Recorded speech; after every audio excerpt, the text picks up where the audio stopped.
देखो इसका इंट्रो देने की जरूरत है नहीं, क्योंकि आप इसके पहले 1 मिनट को देख लेंगे ना तो नारे लगाएंगे कि हमारी मांगे पूरी करो, बाकी एपिसोड्स पेश करो। इतनी भरपूर एंटरटेनमेंट करने वाली ये सीरीज है जिसका नाम है मॉन्स्टर, जो कि 2016 में रिलीज हुई थी। आपको कहने की जरूरत तो है नहीं, सब्सक्राइब आप कर देंगे, लाइक की मैं अपेक्षा करता हूँ मूवी के खत्म होने के बाद। तो कहानी की शुरुआत में दिखाते हैं अपने हीरो को, जिसका नाम है ली। ये बहुत ही अमीर घर का लड़का है। एक्चुअली हुआ ये था कि 1 साल पहले बेचारे का एक्सीडेंट हो गया, उसमें उसकी आंखों की रोशनी चली गई थी। लेकिन इस 1 साल में उसके सुनने की शक्ति कई गुना ज्यादा तेज हो गई कि वो दूर से कोई फुसफुसा भी लेना उसको साफ साफ सुन लेता है। घर के नौकर तो धीमी आवाज में कहते हैं कि मालिक तो देख नहीं सकता, क्यों ना कुछ कीमती चीजें चुरा ले। हाँ, पर ली एक एक शब्द साफ सुन लेता है दोस्तों, और वो उनका दिया हुआ खाना नीचे फेंक देता है। फिर होती एक मीटिंग। ये देखिए, यह है ली की मौसी, जिसका नाम है मोना। ली को तो इन पर भी शक है कि कहीं उसके पेरेंट्स का एक्सीडेंट इसने तो नहीं करवाया। वो कहता है कि नौकरों को आज ही काम से निकाल दो बस। मोना कहती है, अरे 1 ही हफ्ते में कितने लोगों को नौकरी से निकालोगी तुम।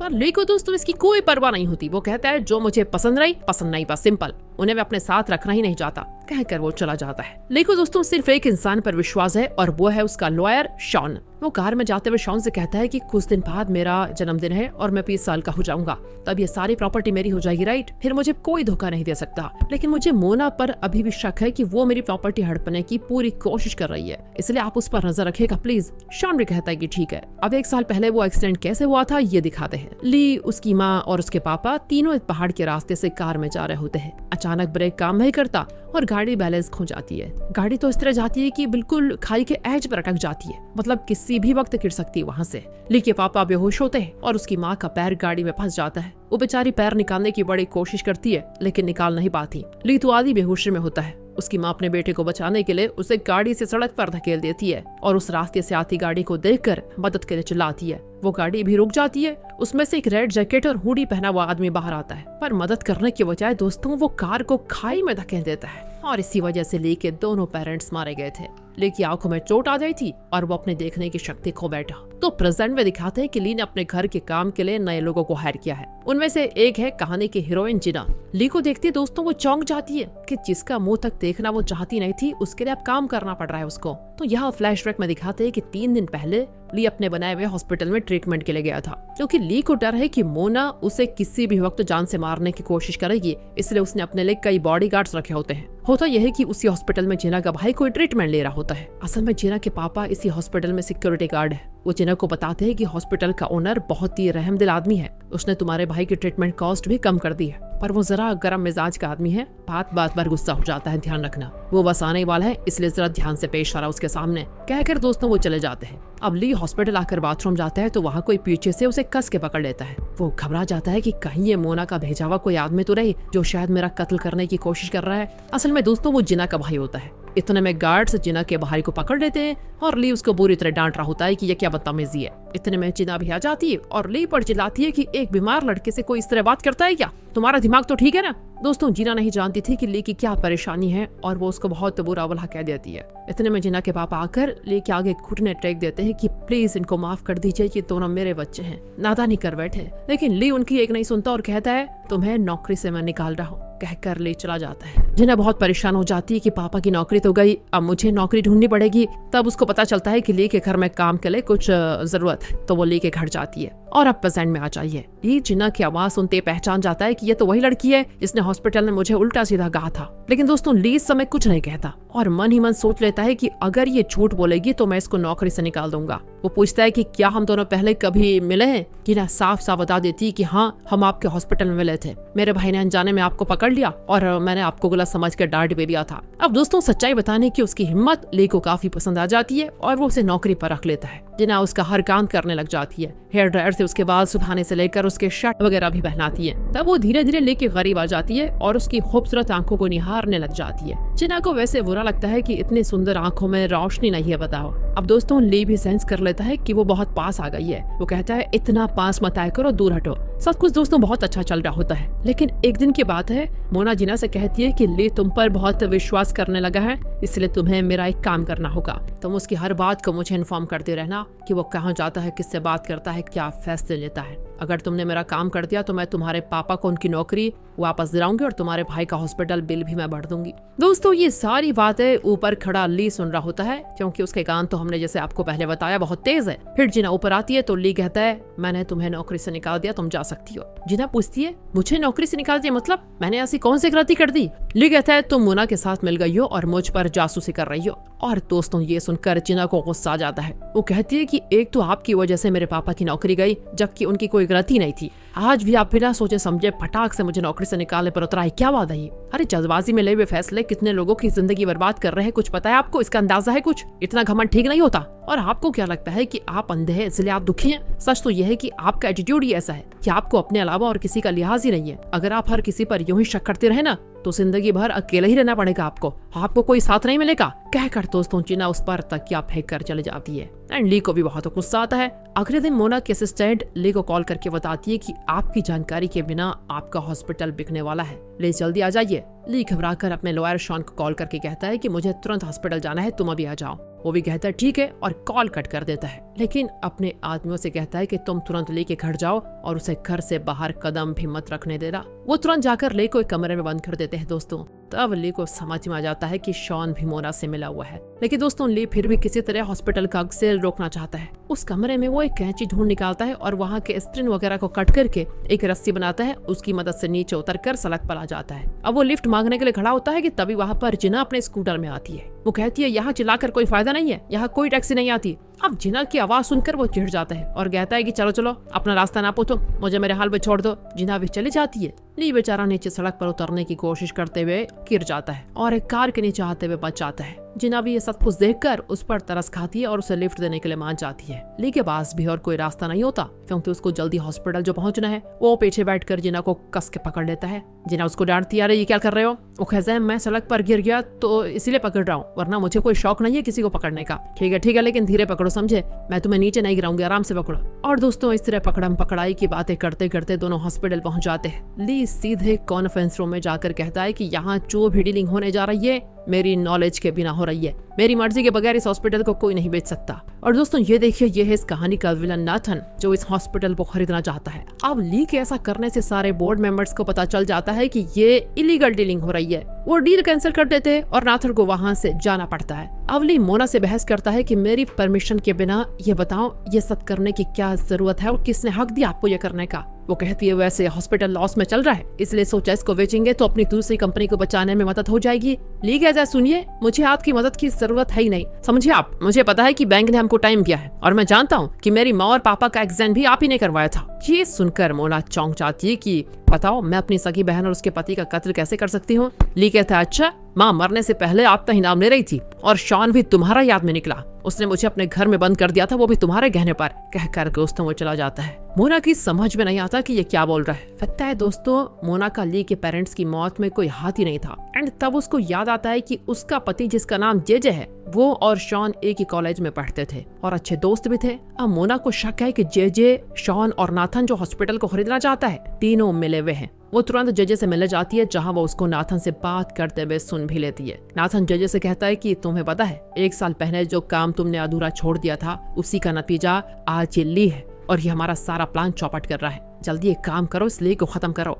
ये सारी बातें सुनकर मोना कहती है तुम इतने गिर जाओगे ये मुझे पता नहीं था। जेजे कहता है देखो ये सब मैंने हम दोनों के लिए ही तो किया है, तुम भी कुछ कम नहीं हो। वैसे तुमने तो जानबूझकर डॉक्टर को ली से ये कहने पर मजबूर किया कि उसकी आंखें कभी ठीक नहीं हो सकती। मैं बुरा हूँ तो तुम भी कोई कम नहीं हो, अब यहाँ से। और यहाँ फ्लैशबैक में दिखाते हैं कि जेजे ने ली के पेरेंट्स का एक्सीडेंट क्यों करवाया। एक दिन की बात है, जेजे को एक पार्सल मिला जिसके अंदर कुछ ऐसे फोटोज थे जिनसे साफ पता चलता है कि जेजे का किसी और औरत के साथ अफेयर था और ये पार्सल नाथन ने भिजवाया था। उसने जेजे को धमकाया कि जिस औरत के साथ तुम्हारा अफेयर है वो कोरिया के बहुत ही रईस आदमी की बेटी है। अगर मैंने ये बात उस रईस आदमी को प्रूफ के साथ बता दी तो बताओ तुम्हें देश निकाला हो जाएगा, भरपूर मार पड़ेगी। सो अलग अगर तुम इस देश में जिंदा रहना चाहते हो तो ली के पेरेंट्स का एक्सीडेंट करवा कर खत्म कर डालो उनको, फिर सारी प्रॉपर्टी तुम्हारी हो जाएगी, क्योंकि ली तो अभी 20 साल का हुआ ही नहीं। उसके बाद तुम मुझे प्रॉपर्टी का एक बड़ा हिस्सा दे देना। और दोस्तों इसी वजह से जेजे ने उस दिन कार का ब्रेक डैमेज कर दिया था, और जब वो बच गए तब वो खुद उनको खाई में धकेलने आ गया। चलिए आ जाइए प्रेजेंट में। दिखाते हैं कि मोना को अपने पति के कैरेक्टर पर भी शक है। वो अपने असिस्टेंट को जेजे के पीछे लगा देती है। जेजे उस औरत के घर जाता है जिसके साथ उसका अफेयर है, एंड असिस्टेंट उनकी फोटोज खींचकर मोना को भेज देती है।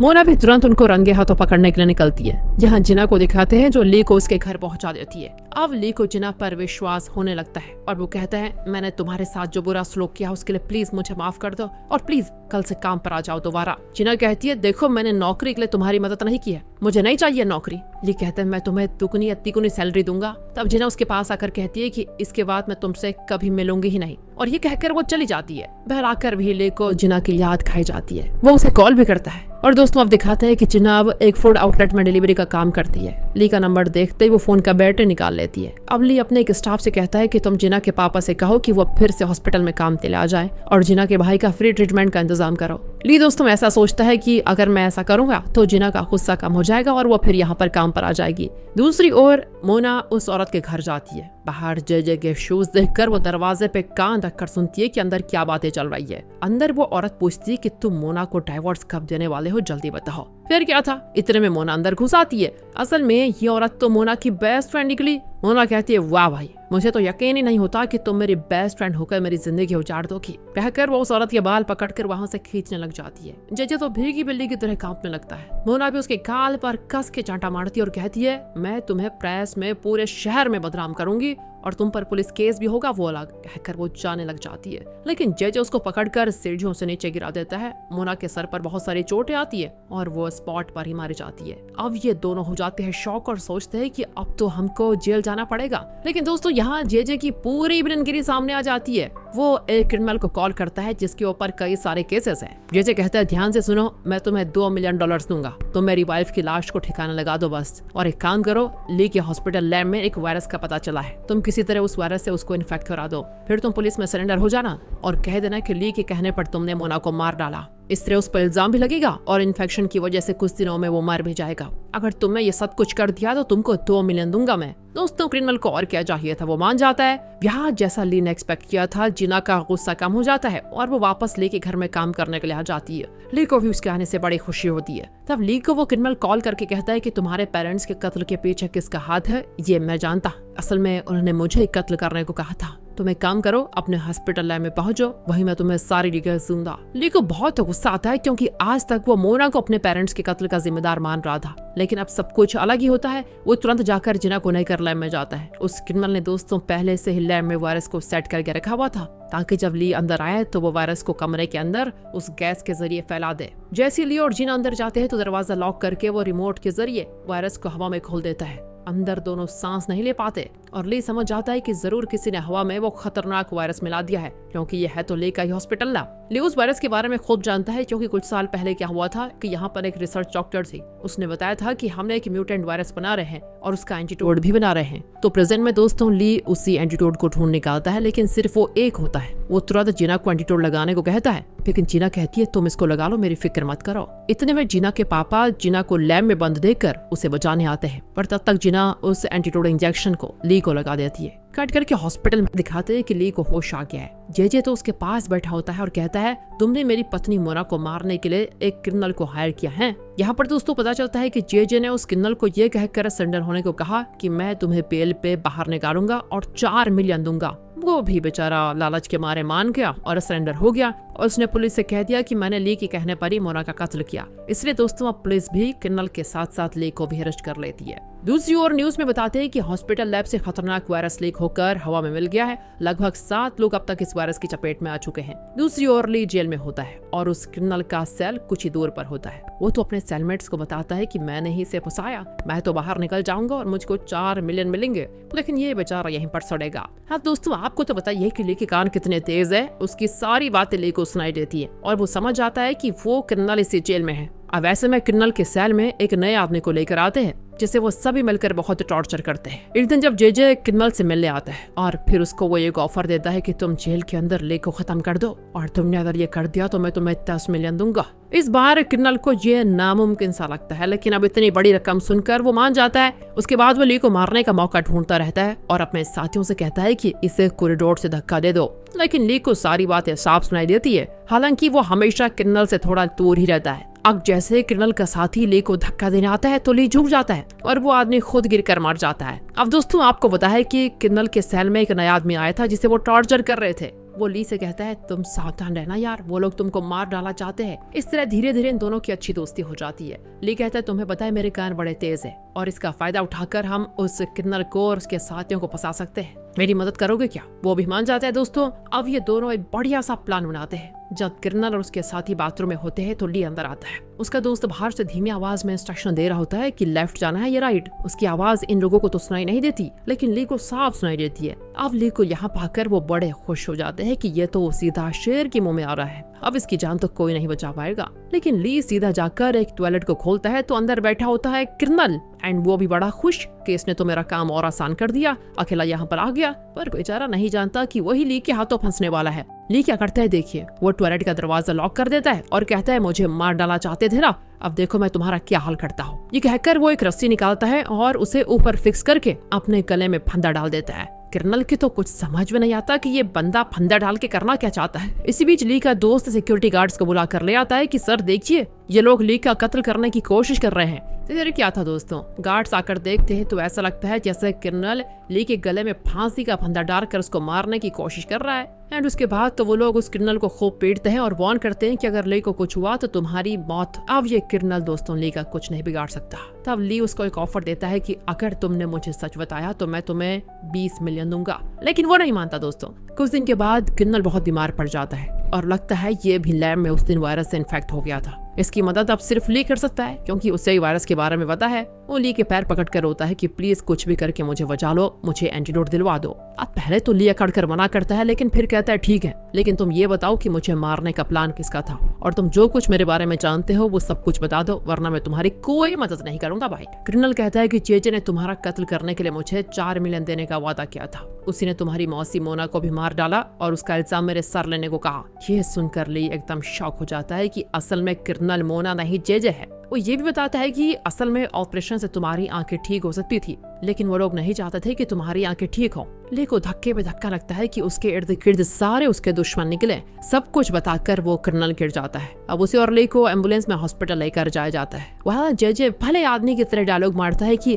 अरे हमारे परिवार के तुम इकलौते वारिस हो, मैं तुम्हें कैसे भी करके बेल दिलाने की पूरी कोशिश करूंगा। पर दोस्तों ली को तो इसका असली चेहरा पता है, वो एकदम चुप रहता है। फिर ली को उसी हॉस्पिटल में एडमिट किया जाता है और ली एक नए लॉयर को हायर करता है और बताता है मुझे मोना की और मेरे पेरेंट्स के कत्ल में जेजे पर शक है, आप कैसे भी करके उसको वजह करवाइए। तभी अचानक वहाँ पर जेजे आता है तो नया लॉयर जेजे से मिलने जाता है। इसी बीच ली गार्ड से कहता है कि प्लीज आप दरवाजा खोल दीजिए, मुझे घुटन हो रही है। असल में दोस्तों वो इन दोनों की बातें सुनना चाह रहा था। नया लॉयर जेजे से कहता है कि ली को आप पर शक है। जेजे कहता है अरे उसे अपने पेरेंट्स की मौत के बाद गहरा सदमा लगा, इसलिए उसको हर किसी पर शक होता है। यह ना एक तरह की मेंटल प्रॉब्लम है तो हमें उसको किसी मेंटल हॉस्पिटल में भर्ती करवाना चाहिए। अब ये सुनकर दोस्तों ली वहाँ से भागने की कोशिश करता है, लेकिन उसका हाथ हैंडकफ से पैड पर बंधा होता है। उस रात होता यह है कि कोई उसको बचाकर बाहर लेकर आ जाता है और ये कोई और नहीं मोना की असिस्टेंट है। वो उसको एक गाड़ी में बिठाकर लेकर तो जाती है, लेकिन अब पुलिस उनके पीछे पड़ जाती है। इसी बीच जेजे को भी पता चल जाता है और वो भी ली को ढूंढने में लग जाता है। इसी बीच होता यह है कि मोना की असिस्टेंट ली को बीच रास्ते में उतार देती है क्योंकि पुलिस इनकी गाड़ी के पीछे पड़ी हुई थी। वो कहती है तुम जल्दी उतरो और एक टैक्सी लेकर किसी सेफ जगह पर निकल जाओ। कहकर वो निकल जाते हैं। ली यहाँ पर लिफ्ट मारने के लिए खड़ा रहता है और एन वक्त पर वहाँ पर जेजे आ जाता है। बेचारा ली नहीं जानता कि ये जेजे की गाड़ी है और वो उसमें चढ़ जाता है। पर दूर से मोना की असिस्टेंट ये देख रहती है और तुरंत ली को कॉल करके कहती है कि अरे तुम्हें वही गाड़ी मिली थी क्या चढ़ने को, वो जेजे की गाड़ी है, कुछ भी करके निकलो उस गाड़ी से बाहर। ली अब जोर से चिल्लाने लग जाता है। इतने में असिस्टेंट की गाड़ी भी जेजे की गाड़ी के आड़े आकर रुक जाती है। इसी बीच जेजे अपने आदमी से कहता है कि अरे वो कौन है जो ली की मदद कर रही है, उसका पता लगाओ। लेकिन इतने में दोस्तों वो निकल जाती है और जेजे ली को पकड़ लेता और कहता है बेटा अब तो तेरी मौत मेरे हाथ होगी, फिर सारी प्रॉपर्टी मेरी। ली कहता है तुम कुछ भी कर लो लेकिन मैं वापस आऊंगा। कहकर वो पानी में कूद जाता है। जेजे सोचता है चलो बढ़िया ही हुआ, मैं वैसे भी उसको मारने वाला था। लेकिन अगले दिन दिखाते हैं कि ली कचड़े के ढेर में पड़ा हुआ है और अपनी आंखें खोलता है। इसी के साथ इस सीरीज का पार्ट 1 यहाँ पर होता है खत्म।